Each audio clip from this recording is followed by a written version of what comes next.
అని చెప్పి ఈరోజు లంచ్ మోషన్ పిటిషన్ దాఖలైంది. ఈరోజు ఉదయం మెన్షన్స్ టైంలో లంచ్ మోషన్ పిటిషన్కి సంబంధించి అధికారులు ముందుగా అక్కడ న్యాయవాదులు ముందుగా ప్రస్తావించారు. ఈ ప్రస్తావించిన సమయంలోనే ఆయనకు ముందస్తు బెయిల్ కోసమే మేము ఈ లంచ్ మోషన్ మూవ్ చేస్తున్నామని చెప్పడంతో న్యాయమూర్తి మధ్యాహ్నం ఉంటాము అని చెప్పి ప్రకటించారు. ఈరోజు సాయంత్రం 4:15 ప్రాంతంలో విచారణ ప్రారంభమైంది.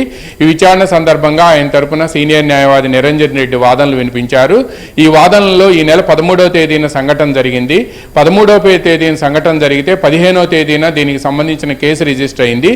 అందులో కూడా మళ్ళా గుర్తు తెలియని వ్యక్తులు అని చెప్పి పేర్కొన్నారు.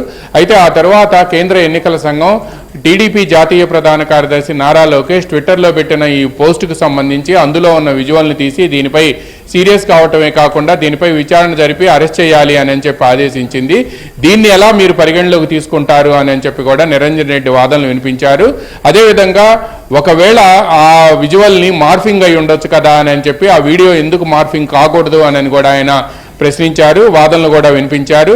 ఇదే సమయంలో పిన్నెల్లి రామకృష్ణారెడ్డి మీద పెట్టిన సెక్షన్లు అన్నీ నిన్న ఏదైతే రాష్ట్ర సీఈఓ ఘనంగా చెప్పారో 10 సెక్షన్లు పెట్టామని ఆ 10 సెక్షన్లు కూడా పబ్లిక్ ప్రాపర్టీస్ డ్యామేజెస్ యాక్ట్తో పాటు representative of peoples act and IPC ఈ 3 చట్టాల కింద పెట్టిన 10 సెక్షన్లలో కూడా 10 సంవత్సరాల లోపు 7 సంవత్సరాల లోపు శిక్ష పడే సెక్షన్లు కావడంతో వీటికి అర్నేష్ కుమార్ కేసులో సుప్రీంకోర్టు ఇచ్చిన గైడ్ లైన్స్ ప్రకారం ఆయనకు 41A సిఆర్పిసి కింద నోటీస్ ఇవ్వాలని, అలా కాకుండా ఆయన్ని అరెస్ట్ చేయటం అనేది సహేతుకం కాదు, ఇది న్యాయ విరుద్ధము అని కూడా ఆయన నిరంజన్ రెడ్డి వాదనలు వినిపించారు.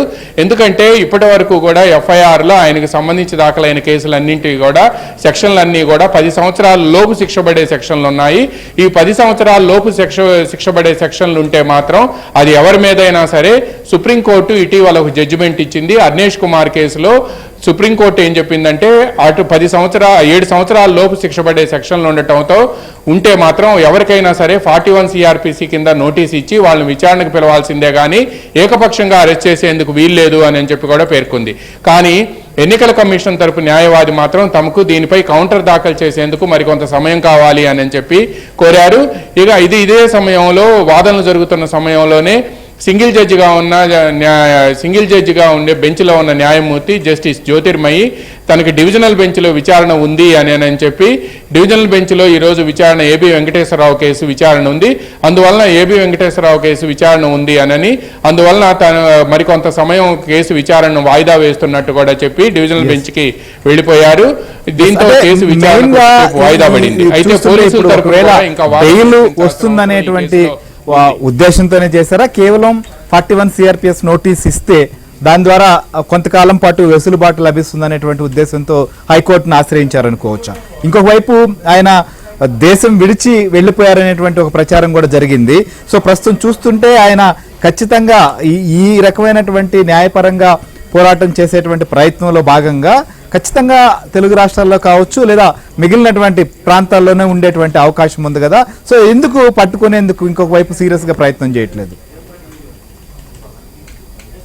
అంటే సహజంగా మామూలుగా యాంటిసిపేటరీ బెయిల్ మూవ్ చేశారంటే శ్రీహరి తప్పనిసరిగా యాంటిసిపేటరీ బెయిల్ కావాలని వాళ్ళు కోరే అవకాశం ఉంది. దీంతో పాటు వాళ్ళు ఇప్పటి వరకు పోలీసులు పెట్టిన సెక్షన్లను కూడా ప్రత్యేకంగా కోట్ చేస్తున్నారంటే ఇవన్నీ కూడా 7 సంవత్సరాల లోపు పడే శిక్షలు పడే సెక్షన్లు కావడంతో దీనిలో అర్నేష్ కుమార్ కేసులో సుప్రీంకోర్టు ఇచ్చిన గైడ్ లైన్స్ ప్రకారం 41 సిఆర్పిసి కింద నోటీసులు ఇవ్వాలి అని కూడా వాళ్ళ తరపు న్యాయవాది నిరంజన్ రెడ్డి బలంగా వాదిస్తున్నారు. ఇక ఇదే సమయంలో ఆయన్ని పట్టుకునేందుకు 2 రాష్ట్రాల పోలీసులు అటు హైదరాబాద్ తెలంగాణ పోలీసులు కానీ ఇటు ఏపీ పోలీసులు కానీ ప్రయత్నాలు చేస్తూ ఉన్నారు. పోలీస్ శాఖలో ఉండే కొంతమంది ఇంటి దొంగలు ఇచ్చిన సమాచారం మేరకు ఆయన ఎప్పటికప్పుడు తప్పించుకోగలుగుతున్నారు అనేది కూడా పోలీసు ఉన్నతాధికారులకు సమాచారం ఉంది. ఈ రోజు కూడా ఎన్నికల కమిషన్ రాష్ట్ర సీఈఓ ముఖేష్ కుమార్ మీనా మీడియాతో చిట్చాటుగా మాట్లాడుతూ పిన్నెల్లి రామకృష్ణారెడ్డి వ్యవహారంలో కేంద్ర ఎన్నికల సంఘం సీరియస్గా ఉంది అని చెప్పారు. బట్ కేంద్ర ఎన్నికల సంఘం సీరియస్గా ఉందని నిన్న ఈ రోజు చెప్పటమే కానీ ఆయన మీద పెట్టిన సెక్షన్లన్నీ కూడా 7 సంవత్సరాల లోపు శిక్ష పడే సెక్షన్లు కావడంతో ఆ మేరకు పిన్నెల్లి రామకృష్ణారెడ్డికి వెసులుబాటు కల్పించారు, రాష్ట్ర ప్రభుత్వం కల్పించింది అనే ఒక వాదన బలంగా తెరపైకి వచ్చింది.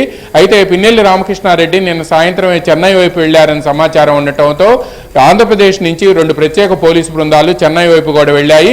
వీటంతటికీ కూడా మరో బలమైన విషయం ఏంటంటే ఆయన నసరాపేట వచ్చి లొంగిపోతారని కొద్దిసేపటి క్రితం అయితే బ్లూ మీడియాలో ఉండే ఒక ఛానల్లో ఆయన ఇప్పుడు హైకోర్టులో విచారణకు హాజరు కాబోతున్నారు అని కూడా చెప్పారు. అయితే పోలీసులు ఆయన కోసం చేజ్ చేస్తున్న సమయంలో ఆయన నసరాపేట కోర్టుకు వస్తారు అనేది కూడా ఇది కూడా డైవర్షన్ పాలిటిక్స్ డైవర్షన్ వ్యవహారం ఎత్తుగడేనని చెప్తున్నారు. నిన్న హైదరాబాద్లో పోలీసుల్ని ఏ విధంగా అయితే డైవర్ట్ చేశారో, ఇంట్లో ఉండి ఒక ఆయన వాహనాన్ని కాన్వాయ్ని డ్రైవర్ని గన్మెన్ని ఆ వాహనంలో ఉంచి బయటకు పంపించి ఆ వాహనాన్ని పోలీసులు చేజ్ చేసుకుంటూ వెళ్తే వాళ్ళందరూ పోలీసులు ఇంటి దగ్గర నుంచి బయటకు వెళ్ళిపోయిన తర్వాత ఈయన అక్కడి నుంచి వేరే ప్రాంతానికి వెళ్ళిపోయారు. ఇదే డైవర్షన్ టాక్టిక్స్ అంటారు పోలీసుల పరిభాషలో. అలానే ఈ డైవర్షన్ టాక్టిక్స్ ఉపయోగించి మరో కోర్టులో లొంగిపోతారనే ప్రచారం కూడా ఈరోజు విస్తృతంగా జరిగింది. అయితే పిన్నెల్లి రామకృష్ణారెడ్డి కానీ ఆయన తమ్ముడు వెంకటరామరెడ్డి కానీ వీళ్ళిద్దరూ హైదరాబాద్ పరిసరాల్లోనే ఉన్నారని పోలీసులు గట్టిగా విశ్వసిస్తున్నారు.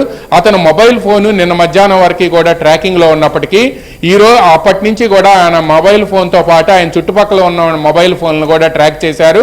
కానీ ఆ మొబైల్ ఫోన్లు పక్కన పడేయటంతో ఇప్పుడు ఆయన ఏ మొబైల్ ఉపయోగిస్తున్నాడు అనేది తేలాల్సి ఉంది. అయితే ఆయన అనుచరులు ఎవరైతే ఉన్నారో, నిరంతరం కాంటాక్ట్ చేసే వ్యక్తులు ఎవరైతే ఉన్నారో ఇప్పుడు వాళ్ళ ఫోన్ల మీద పోలీసులు నిఘా విధించారు. వాళ్ళకి ఏదైనా పిన్నెల్లి రామకృష్ణారెడ్డి కొత్త నెంబర్ నుంచి ఆయన కానీ ఆయన అనుచరులు కానీ ఫోన్ చేస్తే వీళ్ళకి సంబంధించిన క్లోజ్గా ఉండే ఫ్రెండ్స్ లేకపోతే పార్టీ నేతల ఫోన్ల మీద నిఘా ఉంచడంతో తద్వారా తెలుసుకొని ఆయన అరెస్ట్ చేయాలనే ప్రయత్నాలు అయితే జరుగుతున్నాయి. బట్ నసరాపేటలో కోర్టులో లొంగిపోతారని ఈ రోజు తెల్లవారుజాము 4:30 గంటల వరకు కూడా గుంటూరుకు సంబంధించి పల్నాడుకు సంబంధించిన స్పెషల్ బ్రాంచ్ పోలీసులు, ఇంటెలిజెన్స్ పోలీసులు కూడా అక్కడ మాటు వేశారు. కానీ ఆయన లొంగిపోలేదు. మళ్ళా ఈ రోజు లొంగిపోతున్నారని చెప్పి మరో ప్రచారాన్ని కూడా తెరపైకి తీసుకొచ్చారు. ఇదంతా కూడా డైవర్షన్ అని చెప్పి కూడా పెద్ద ఎత్తున ప్రచారం జరుగుతుంది. హైకోర్టులో మరికొద్ది సేపట్లో